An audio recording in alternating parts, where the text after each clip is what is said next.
पाकिस्तानसाठी हेरगिरी करणाऱ्या रवी वर्माच्या चौकशीमध्ये धक्कादायक माहिती आता समोर आलेली आहे। ज्युनियर इंजिनियर असलेला रवी वर्मा हनी ट्रॅपमध्ये अडकलेला होता।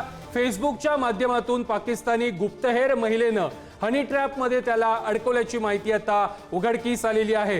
नोव्हेंबर 2024 पासून ते मार्च 2025 पर्यंत आरोपी पाकिस्तानी एजंटच्या संपर्कात असल्याची माहिती देखील आता उघडकीस आलेली आहे।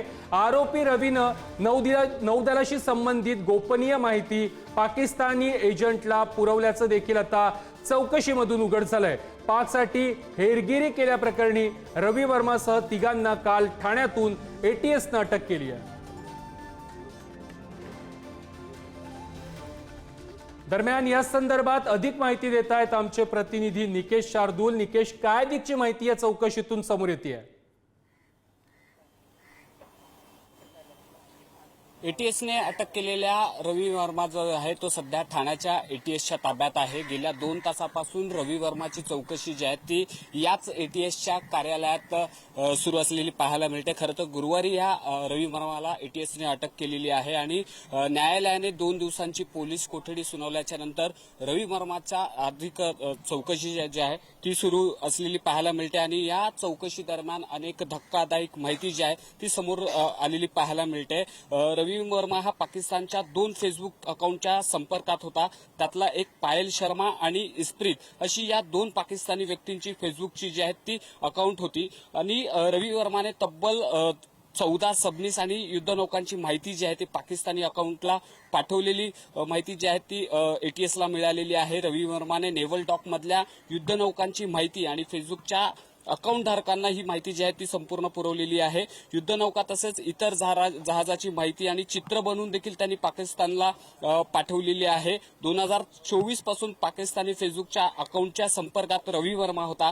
नेव्हल डॉक मधल्या परिसरात मोबाईल नेण्यास बंदी असल्याने हा रवी वर्मा जो आहे तिथल्या युद्धनौकांचे जे स्ट्रक्चर आहे आणि इतर माहिती लक्षात घेऊन ठेवायचा आणि त्यानंतर ती पायल शर्मा आणि इस्प्रीतच्या अकाउंटला पाठवायचा।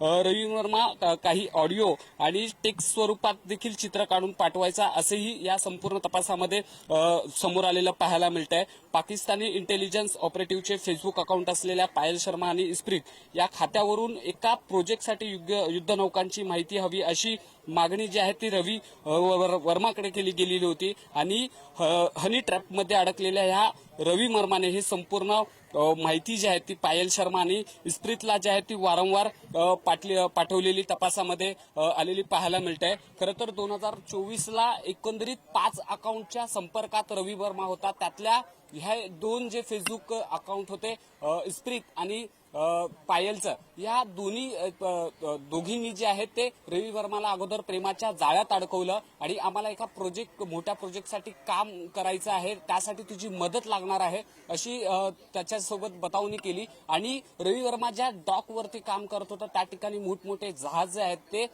बनवण्याचं काम जे आहे ते रवी वर्माकडे होतं। त्यामुळे ह्या संपूर्ण डॉकची माहिती जी आहे ती पूर्ण रवी वर्माकडे होती आणि ही माहिती त्यांना लक्षात आल्याच्या नंतर या दोन्ही फेसबुक अकाउंटवरनं त्या संपूर्ण परिसराची प्रत्येक जहाजाची माहिती जी आहे ती या 2 अकाउंटवरनं त्या मुलीच्या माध्यमातून मागवल्या जात होत्या आणि रवी वर्मा जो आहे तो वारंवार ही माहिती जी आहे ती पुरवत होता। सर्वात महत्वाची बाब म्हणजे या दोन्ही मुली ज्या आहेत काही अश्लील व्हिडिओ असतील, अश्लील फोटो देखील रवी वर्माला पाठवत होते। एक प्रकारचा हनी ट्रॅपमध्ये हा रवी वर्मा पूर्णपणे अडकलेला होता आणि ह्या बाबतची संपूर्ण माहिती रवी वर्माने त्याच्या आईला सुद्धा दिलेली होती। फेसबुकच्या ह्या संपूर्ण प्रकाराला रवी वर्मा कंटाळलेला होता, मात्र रवी वर्माकडला अनेक वेळा ब्लॅकमेलिंग देखील केली जात असल्याची माहिती जी आहे ती त्याच्या आईने दिलेली होती। त्यामुळे रवी वर्माला कुठेतरी या ठिकाणी गोठलं जात आहे असं देखील माहिती जी आहे ते रवीच्या आईने दिलेली आहे। मात्र निकेश, या हनी ट्रॅप संदर्भात या रवीनं आपल्या आईला देखील माहिती दिलेली होती आणि रवी वर्माच्या आईने आता काय प्रतिक्रिया दिली आहे ते देखील आपण पाहूयात। तो बोला है तुम्हारा बेटा है पाकिस्तान वाले को मालूम दे रहा था। हाँ। ऐसे बोला बेटा तुम्हारा, ऐसा बोला पाकिस्तान वाले को मालूम दे रहा था, फेसबुक के द्वारा मालूम दे रहा था बोले। हेलो, ऐसे बोले हमको। फेसबुक पे कोई लड़की दोस्त थी? वही मैं बोल रही हूँ ना सर, यही कर रहे हैं ना, इसको क्या बोलते हैं, फेसबुक है ना, फेसबुक से ही सब हुआ है। फेसबुक आप लोग चलाओ मत ना, क्यों बच्चे जवान जवान बच्चे लोग को खराब कर रहे हैं। आज हमारा बेटा आज उधर फेसबुक की वजह से फेसबुक ही बंद कर दो, नहीं तो माँ को मार डालो ना, बच्ची को मत मारो, माँ को मारो। माता जी फेसबुक से परेशान था आपका लड़का, कुछ तो बताया था कि कोई लड़की थी, बात करती थी, क्या करती है? फेसबुक से ये नहीं बताया था कोई लड़की थी बात कर रहे थे, ये बताया मम्मी मैं फेसबुक से फेसबुक डिलीट कर दूंगा बोला। एक लड़की मुझे ऐसे ऐसे बोल रही है कि मेरे शरीर दिखा रही है पूरा, कितना मीठी मीठी बात कर रही है, मुझे मालूम पड़ा तो मैं फेसबुक बंद ही कर दूंगा। इधर आके बहुत रोया, बहुत पछतावा किया, बच्चे का बहुत बीमार पड़ गए। फिर दवाई लेके आई, बोली बेटा नहीं तू काम नहीं करेगा तो हम लोग खाएंगे क्या खाएंगे। दरम्यान या गद्दार रवी वर्माची पार्श्वभूमी नेमकी काय आहे ते देखील आपण ग्राफिक्सच्या माध्यमातून पाहूयात। मुंबईतील एका खासगी कंपनीमध्ये डिफेन्स टेक्नॉलॉजी विभागामध्ये तो काम करत होता। या कंपनीकडे नौदलाच्या काही गुप्त ठिकाणी उपकरणांची कामं तो करत होता, त्यामुळे रवीला नौदलामध्ये सहज प्रवेश मिळत होता। याचाच फायदा घेत गोपनीय माहिती त्यानं पाकिस्तानला पाठवली। नौदलाशी संबंधित अनेक गोपनीय संवेदनशील माहिती त्यानं पाकला पुरवली। व्हॉट्सअपद्वारे पाकिस्तानी गुप्तचर एजंटला माहिती पाठवल्याचा त्याच्यावरती आरोप आहे।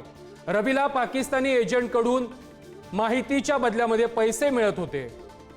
एटीएसला विशिष्ट व्हॉट्सअप नंबरबद्दल माहिती मिळताच तपास सुरू करण्यात आला। रवी वर्मावर गेल्या 2 महिन्यांपासून एटीएस लक्ष ठेवून होतं। रवी आणि इतर दोघांची एटीएसच्या अधिकाऱ्यांकडून सध्या कसून चौकशी केली जाते। त्यापैकी दोघांना चौकशीनंतर सोडण्यात आलेलं आहे, तर रवी वर्माला अटक करण्यात आली आहे।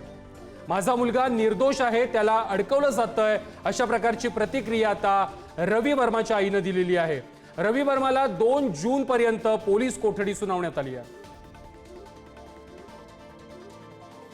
दरम्यान रवी वर्मा हा हनी ट्रॅप मध्ये नेमका अडकला कसा ते देखील आपण ग्राफिक्सच्या माध्यमातून पाहूयात।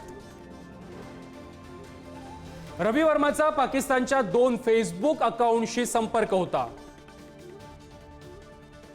पायल शर्मा आणि इस्प्रीत अशी 2 पाकिस्तानी अकाउंट समोर आलेली आहेत। रवी वर्मानं 14 सबमरीन आणि युद्धनौकांची माहिती ही या अकाउंटवरून पाठवलेली होती।